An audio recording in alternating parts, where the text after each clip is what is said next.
Welcome back to Com 101. This week, we're talking about AI slop. How bad it is for literally everything. And hopefully the algorithm that controls what you're able to see won't get this deleted. Now, first of all, let me start by saying that not all AI is created equally.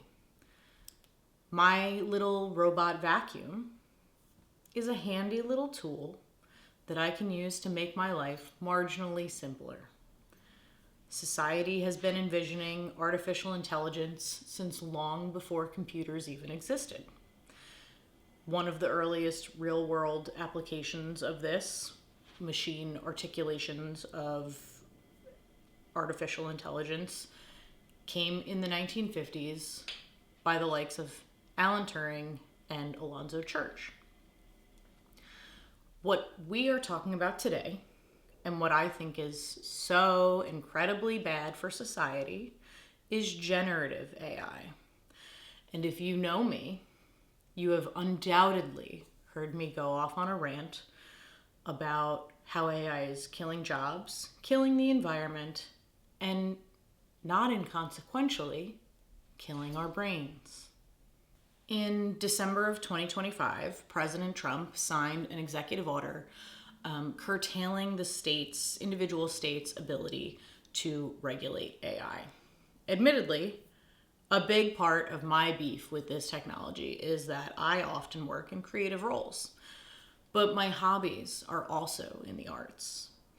And not a day goes by at this point where I don't open Instagram to find some AI slop stealing our collective humanity. Because what is it that makes us human? We choose to create. We knit, we cook, we write, we tinker, we draw, we think. And we'll never get better, though Kurt Vonnegut does point out that the point is not always getting better. But we'll never get better, and we'll never be able to enjoy ourselves if we allow a series of ones and zeros to tinker on our behalf. The president loves generative AI. He posts videos of himself literally pooping on American citizens. He posts pictures of himself as the Pope. He posts pictures of himself as a Jedi. Well, actually a Sith, which befits him. Generative AI skirts copyright laws and allows these robots to train on real artists' work. So you can plug into ChatGPT something like, write me a sonnet in the style of Shakespeare about my cat, and it will spit out things that are weirdly similar, but entirely fictional. Generative AI makes just enough changes to someone else's work that the new creation is not technically theft of intellectual property, even though, in spirit, it is. TV and movie studios, corporate overlords of them, also love generative AI. Not the artists who work for them, but the CEOs. Because by using generative AI, they can get away with employing fewer people and thus maximizing profits. They can cap the number of writers in a room, or they can attempt to generate faces of background actors in a scene. These items, by the way, were main sticking points for both the WGA and SAG in their strikes in 2023. Here's Fran Drescher, the then SAG president. Because the eyes of the world, and particularly the eyes of labor, are upon us.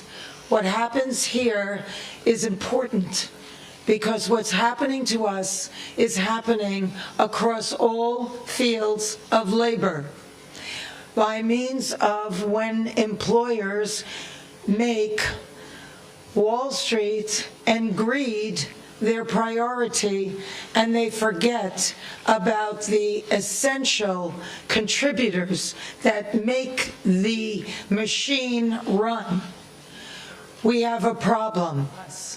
I cannot believe it, quite frankly, how far apart we are on so many things, how they plead poverty, that they're losing money left and right when giving hundreds of millions of dollars to their CEOs. It is disgusting. Shame on them. They stand on the wrong side of history at this very moment. We stand in solidarity, in unprecedented unity. Our union and our sister unions and the unions around the world are standing by us, as well as other labor unions. Because at some point, the jig is up. If we don't stand tall right now, we are all going to be in trouble. We are all going to be in jeopardy of being replaced by machines. What are we doing? Moving around furniture on the Titanic? It's crazy. So the jig is up, AMPTP. We stand tall. You have to wake up and smell the coffee. We are labor and we stand tall and we demand respect and to be honored for our contribution. You share the wealth because you cannot exist without us. Thank you. Now, it's 2026, and both of the unions are back to work, by the way.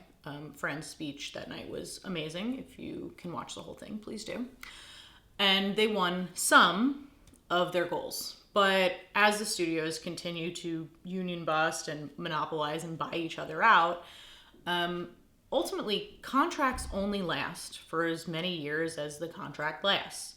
So this is something to stay vigilant about. The environmental impact of all this is also staggering. The electricity and water usage to support generative AI is immense. From MIT, scientists have estimated that the power requirements of data centers in North America increased from 2,688 megawatts at the end of 2022 to 5,341 megawatts at the end of 2023. The article later goes on to say, by 2026, the electricity consumption of data centers is expected to approach 1,050 terawatt hours.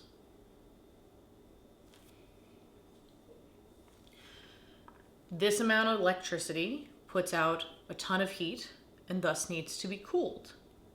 How does it get cooled? With fresh water. Data centers are often built and are continued to being built near lakes at a time where thousands of Americans and people the world over are living without clean drinking water. Is this how we should be using our resources?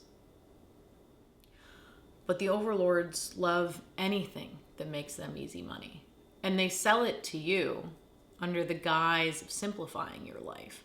It actually makes your life harder, but they sell you on the idea that it's automating boring tasks, things that you don't need to worry about. And most importantly, they love anything that makes it more difficult for you to separate fact from fiction. At a time when we are already being told not to believe our eyes, when facts and content are being scrubbed from the internet, from the record books, by the owners of the content, when reporting is being censored, our ability to engage with our humanity is needed more than ever. So go, create, think. Thanks for watching. See you next time.